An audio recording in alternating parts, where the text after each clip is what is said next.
एक समय की बात है, पहाड़ियों के बीच बसे एक छोटे से गांव में सूर्या नाम का एक युवक रहता था। सूर्या पूरे गांव में अपने चंचल मन के लिए जाना जाता था। वो हमेशा अतीत और भविष्य के बारे में सोचता, विश्लेषण और चिंता करता रहता था। उसका दिमाग विचारों से भरा रहता था और उसे कभी शांति नहीं मिल पाती थी। एक दिन सूर्या ने एक प्रसिद्ध बौद्ध भिक्षु के बारे में सुना जो एक दूर पहाड़ की चोटी पर रहते थे। कहा जाता है कि बौद्ध भिक्षु के पास आंतरिक शांति पाने का रहस्य था। उत्सुक होकर सूर्या ने बौद्ध भिक्षु के ज्ञान की तलाश के लिए यात्रा शुरू करने का फैसला किया। कई दिनों की कठिन यात्रा के बाद सूर्या अंततः पर्वत की चोटी पर पहुंच गया।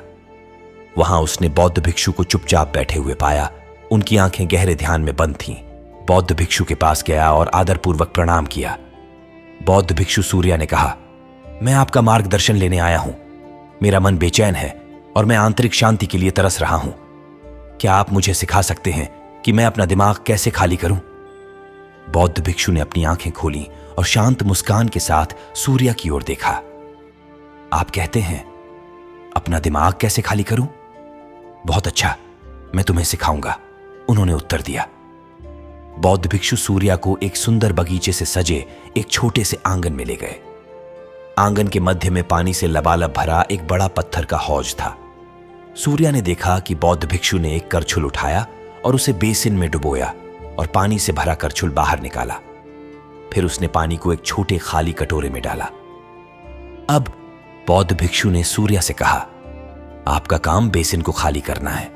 आपको बेसिन से सारा पानी एक भी बूंद गिराए बिना छोटे कटोरे में स्थानांतरित करना होगा। सूर्या ने अपने सामने कार्य को देखा और हैरान हो गया। वह संभवतः पूरे बेसिन का पानी इतने छोटे कटोरे में कैसे खाली कर सकता था।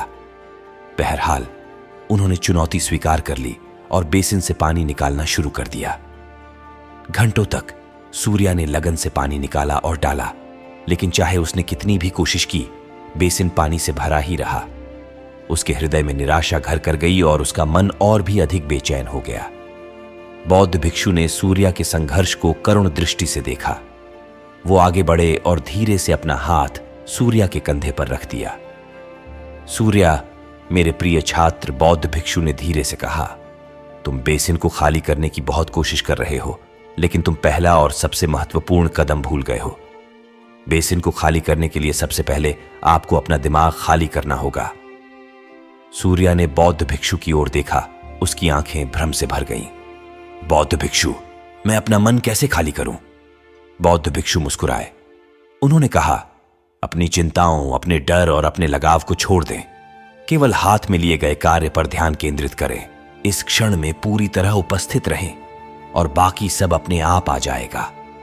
सूर्या ने एक गहरी सांस ली और अपनी निराशा दूर की। उसने बेसिन को खाली करने की इतनी कोशिश करना बंद कर दिया और इसके बजाय पानी के प्रत्येक स्कूप पर ध्यान केंद्रित किया। उसकी ध्वनि और अनुभूति का स्वाद लिया। धीरे धीरे वह प्रवाह की स्थिति में प्रवेश कर गया। उसका दिमाग स्पष्ट हो गया और उसकी हरकतें सहज हो गईं। जैसे ही सूर्या ने अपना दिमाग खाली किया, कुछ चमत्कार सा घटित हुआ। ऐसा लग रहा था कि बेसिन उसकी नई मिली शांति का जवाब दे रहा है। प्रत्येक स्कूप के साथ पानी आसानी से छोटे कटोरे में बह गया और बेसिन धीरे धीरे खाली हो गया।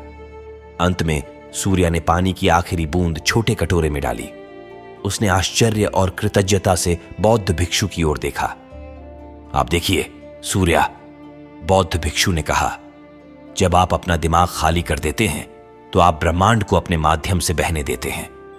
आप हाथ में लिए गए कार्य के साथ एक हो जाते हैं और सब कुछ ठीक हो जाता है।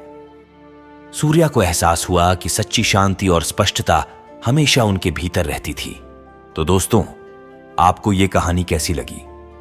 अगर आपको यह कहानी अच्छी लगी तो लाइक करें। जिन्होंने अब तक हमारे चैनल को सब्सक्राइब नहीं किया है, वो चैनल को जरूर सब्सक्राइब कर लें। तो मिलते हैं अगली कहानी में, तब तक के लिए अपना ख्याल रखें।